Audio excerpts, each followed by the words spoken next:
So it was my first day on the job.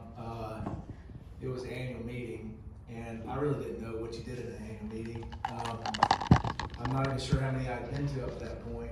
And so I kind of knew who was on my team, but I just knew of them, knew their names. And so I walked up to the booth, and our booth, the evangelism booth, was kind of over on the side away from the other staff members' exhibits. And so I was trying to find our booth.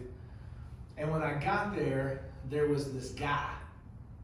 He was sitting on a chair, kind of tucked away inside the booth. He wasn't hawking anything out there. He wasn't passing things around. He was just kind of sitting there with his arms crossed. And I said, Ron Barker, Lee Clamp. He said, "How you doing?" I said, "Good." What are we doing here? Like, what are we passing out? And so you can imagine, I'm like a young guy, and I'm kind of like Gary said, I had no clue what I was doing. And he said, "We're just sitting, and we're waiting."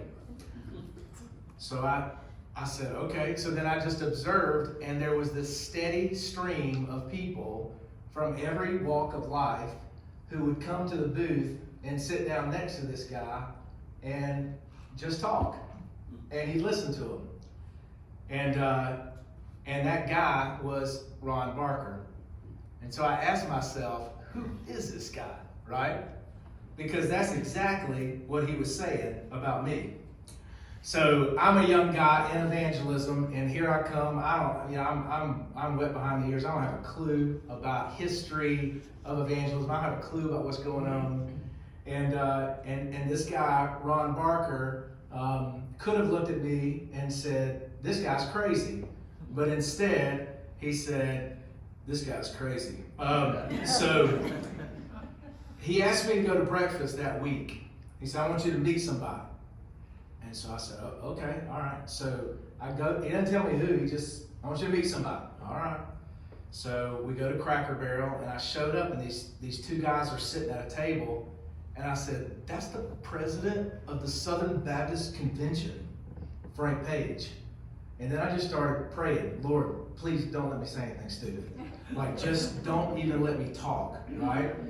And I come walking up, and these two guys are talking like they're lifelong friends. They're talking like they, and it's almost like I'm just sitting there observing what would soon become, two legends in Southern Baptist life as they chat about everything that needs to happen within the convention. I'm like, am I supposed to be listening to this?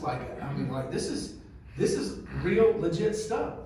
And so as they continue to talk, and as I might have tried to add in a few things, I realized that I was in the presence of a legend, okay?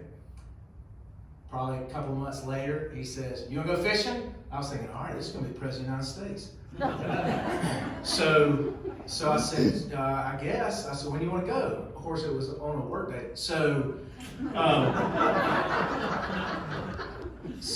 we get in the car, and we drive an hour away to someplace I had no clue where it was. And he said, there's a lot of fish in this pond." I said, "Oh, okay. Well, I did a little fishing in my day. I had a little pond, where my aunt grew up." And we get there, and it's the president of the North American Mission Board, Richard Harris, who I didn't even know really what the North American Mission Board even really did at the time. Didn't even really know he was the president. And Ron says, "You're going to be in his boat. And I'm fixing to go walk around the corner over here, and I'm going to go fishing on this other pond."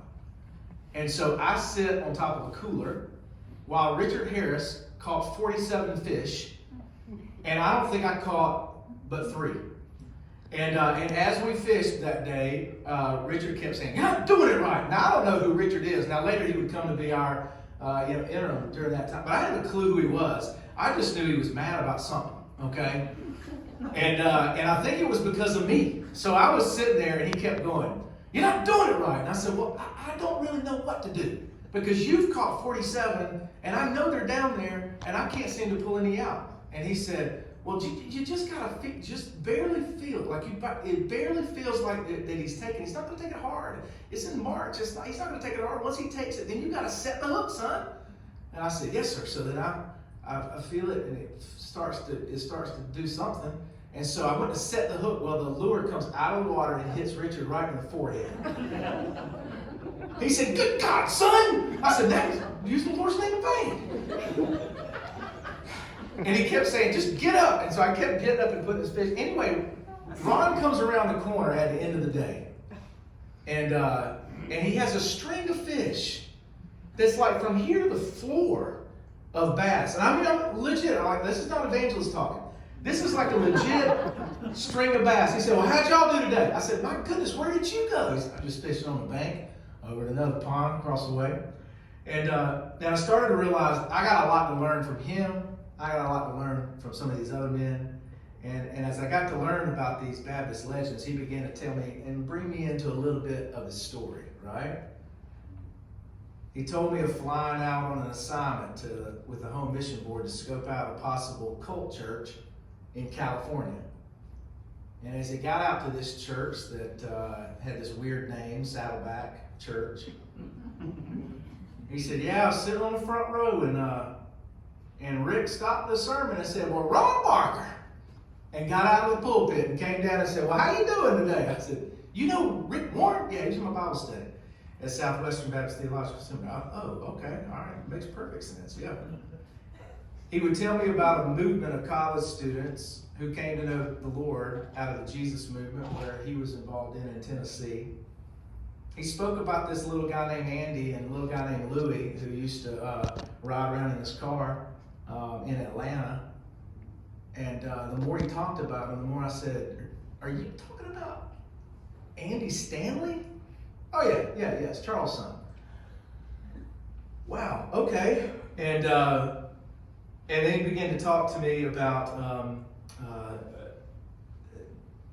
just the different ministry opportunities he had